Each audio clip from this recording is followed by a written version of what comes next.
खाता खुलवाया गया कि हम इतना जनधन खाता खुलवा रहे हैं, इसका मतलब एक तय नहीं था कि आपको पैसा देंगे। बहुत सारे लोगों को ये भी वो सब समझा दिए थे।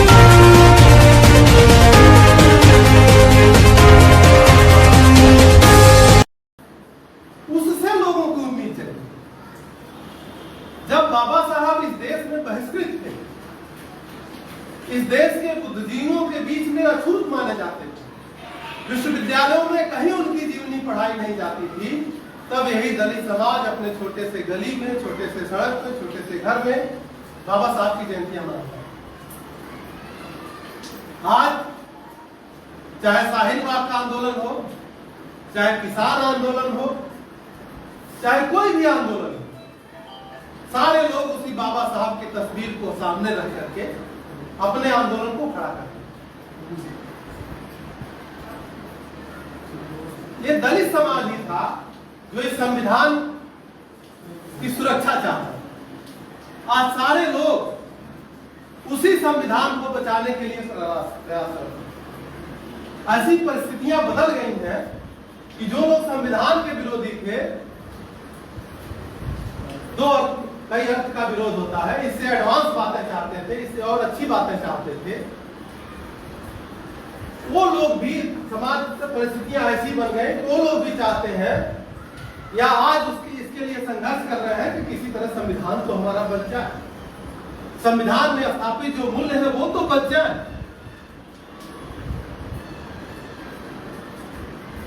तो इन परिस्थितियों में हमारा दायित्व कुछ बढ़ जाता है, दलित समाज का दायित्व कुछ बढ़ जाता है। और आज जो केंद्र सरकार है या तमाम राज्य सरकारें जो निर्णय ले रही हैं, उन निर्णयों की बदौलत जो दलित समाज है या ओबीसी समाज है या इस देश का गरीब तबका है, उसकी संख्या बढ़कर के 80 करोड़ हो गई। और ये हमारा आंकड़ा नहीं है, सरकार ही कहती है कि हम 80 करोड़ लोगों को अनाज देते हैं। ये स्थिति आ गई है कि अगर 80 करोड़ लोगों को सरकार अनाज न दे तो वो लोग भूखों मर जाएंगे।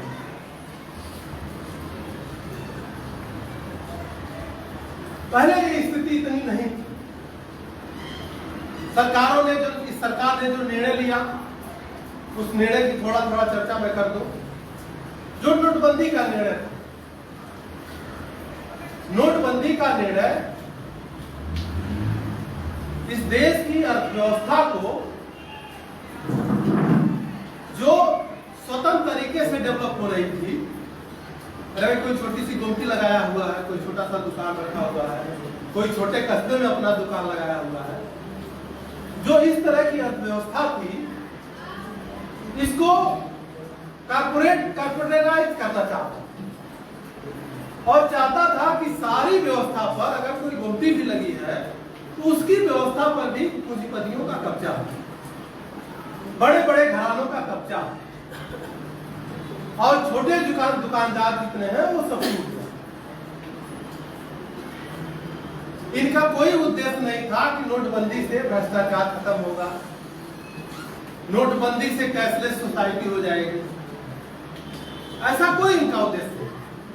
सिर्फ उद्देश्य इतना था कि जो देश की अर्थव्यवस्था, जो रुपया विभिन्न जगहों पर रखा हुआ है, छोटे छोटे लोग जो रखे हुए हैं, 2 लाख, 2,000, 4,000, 5,000, 10 लाख, 20 लाख, 25 लाख, वो पैसा चैनलाइज हो जाए और उसका हम पूंजीपतियों के हित में इस्तेमाल करें। क्योंकि पूंजीपति लोन लेता है बैंक से। जो खाता खुलवाया गया कि हम इतना जनधन खाता खुलवा रहे हैं, इसका मतलब एक तय नहीं था कि आपको पैसा देंगे। बहुत सारे लोगों को ये भी वो सब समझा दिए थे कि खतवा खुला लेते ही मोदी 15 लाख भेज दिया। उसका कोई उद्देश्य खाता खुलवाने का ये नहीं था, उसमें आपका कोई पैसा नहीं था। खाता खुलवाने का उद्देश्य ये था कि जो पैसा घरों में है वो बैंकों में आ जाए, क्योंकि जब बैंकों में आ जाएगा तभी वो पूंजीपतियों को लोन दे पाएंगे, और जब पूंजीपतियों को लोन देंगे तो अपना उद्योग स्थापित करेंगे, जो ऐसा धन की है इस अर्थव्यवस्था की। तो इस नाते वो पूरी नोटबंदी की। और दूसरा एक राजनीतिक कारण था। वो कारण ये था कि जो सपा और बसपा की सरकार यहाँ चुनाव में बनने की उम्मीद थी, बनती भी थी और बनती भी, क्योंकि सबको पता है कि चुनाव में बहुत भारी खर्चा होता है और वो खर्चा नगद रुपए से होता है। तो जो इनका रुपया है उसको इलीगल जब कर दिया जाएगा तो ये जो पैसा रखा हुआ है वो पैसा चुनाव में इनके काम नहीं आ सकता। निश्चित रूप से